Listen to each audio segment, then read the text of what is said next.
19 of Gonzaga's points from Stephen Gray. The next TV timeout doesn't come until below that 16-minute mark, so Steve McLean elects to just play through this right now. Casey Crawford answers with a tough 2. Back to a 9-point game. Bolden floater misses. Second chance for Gonzaga. Rebound from Harris, who's fouled on the stick back. I asked you in the first half, who's playing harder? I'll ask you right now, which team's playing harder? The team on the comeback trail, Gonzaga. They're scrambling, they're running the floor, playing much higher IQ basketball on the offensive end. Right now, they have Colorado reeling just a little bit. Gray is a guy that, again, you have to be there on the touch. 6'4", 6'5", he and Bolden both. Measure that rim in a hurry. Harris gets the first free throw. Gray had a very disappointing shooting game in Michigan State. Only 3 for 14 shooting, only 1 made 3 against the Spartans, but he is a true shooter. He's going to keep launching it. And Stephen Gray has today with 19 points. Harris misses the second free throw.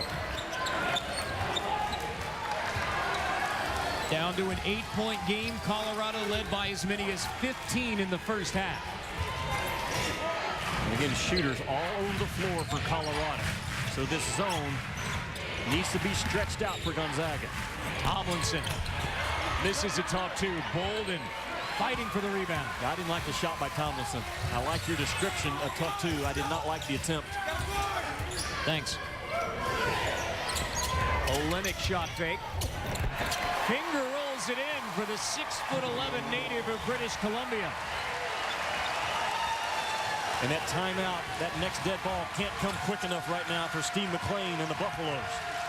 They need a settling down huddle.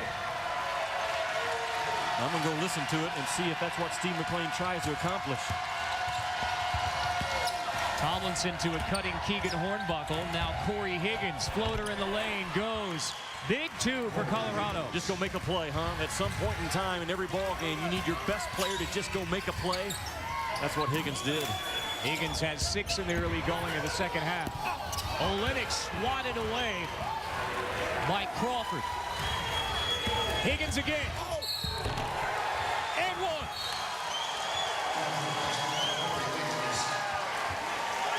I thought it was a gamble of the dice for Steve McLean to not call the timeout.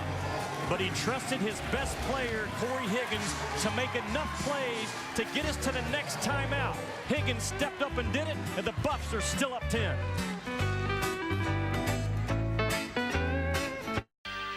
Your face isn't flat.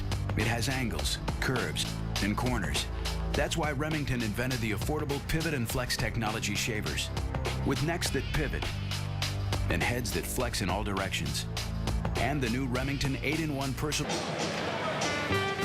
Colorado versus Gonzaga, the first of 4 from the EA Sports Maui Invitational today. Coming up next at 5 Eastern, Cincinnati, Vanderbilt, followed by Chaminade and Maryland, and then Arizona, Wisconsin tonight, midnight Eastern time.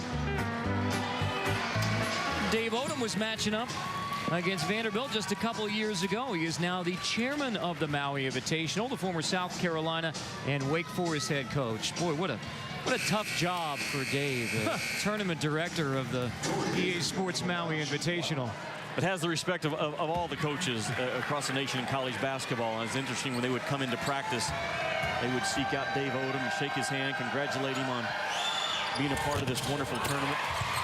It was an interesting huddle with Steve McLean. He talked to them about defensively right now. All we have to guard is about 10 seconds because Gonzaga is playing really fast.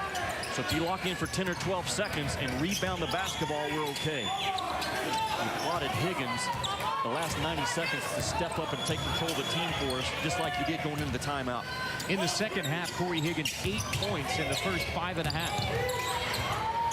Triple from Harris is no good. There's the rebound by Crawford as Colorado executes what its acting head coach wants him to do. So a couple of times now, Carr, in this game, Gonzaga has hit Colorado squarely on the chin, but the Buffs still standing in that ring. Crawford will screen for Higgins.